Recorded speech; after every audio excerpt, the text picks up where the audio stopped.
All right, my name is Hiram Shelton. Please excuse how I look. I've been sick all week, but this is a really great assignment, and I'm excited to get going on this. So, the Utah Code of Criminal Procedure it helps us understand that rape and sexual assault are they're related offenses, but they are very different. Um, Rape is it's defined as sexual intercourse with another person without consent. That means that it's using force or at least coercion. While sexual assault is it encompasses a much broader spectrum of non-consensual sexual acts, and both are very serious crimes. We're looking at felonies, first degree or second degree felonies, depending on the severity. Who can be a victim? Pretty much anyone, regardless of age, gender, background, men, women, children, anyone of any, how do you say, sexual preference. Anyone can be a victim of rape or sexual assault. And then there's also special cases, so people under the influence, or whether that's through substances or alcohol, those are often victims, and also people with cognitive or even physical impairments as well. Who can be an offender? Again, very similar answer. People of pretty much any sexual orientation. You have men, women, even minors can be offenders, and often minors are offenders to other minors, because when it comes to a minor and an adult, the adult is pretty much always to blame. Now, for warning signs of sexual assault or rape victimization, victims are often going to isolate themselves, especially just from social interactions that are going to have increased anxiety, depression.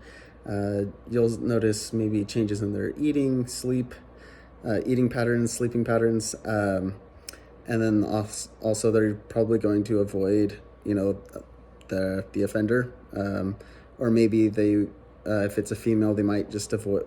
You'll notice they avoid men more often, and maybe even places that remind them of where the incident took place. Then they also, you'll notice probably PTSD, signs of PTSD, and such as like flashbacks or even just like heightened vigilance, which means that they're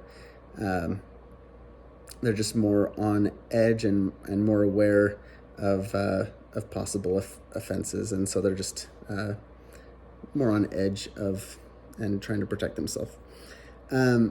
Prescribed punishments for sexual assault. So rape is generally classified as a first-degree felony in Utah.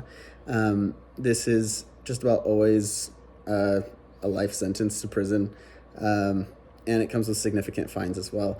Sexual assault, it depends on the severity, but it normally is a first or second degree, and it is normally several years in prison, and it can often even be a life sentence as well.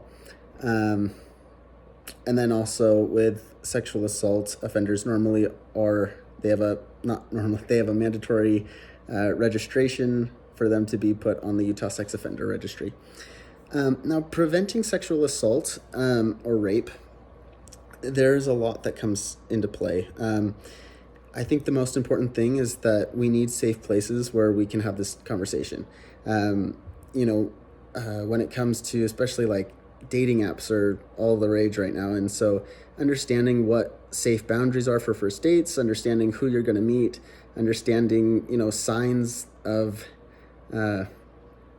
unsafe people, whether those are people you've just met or even love interests. They really could be anyone, and oftentimes it's even family members, and so it's important to be aware, and oftentimes it's not strangers that are committing crimes, but it's just people that are acting strangely, even if you know them. And so it's important to always be aware of when people are acting strangely and are making you feel unsafe or uncomfortable. So yeah, community outreach programs are great. Victim services are great, just to learn more about how cases happen.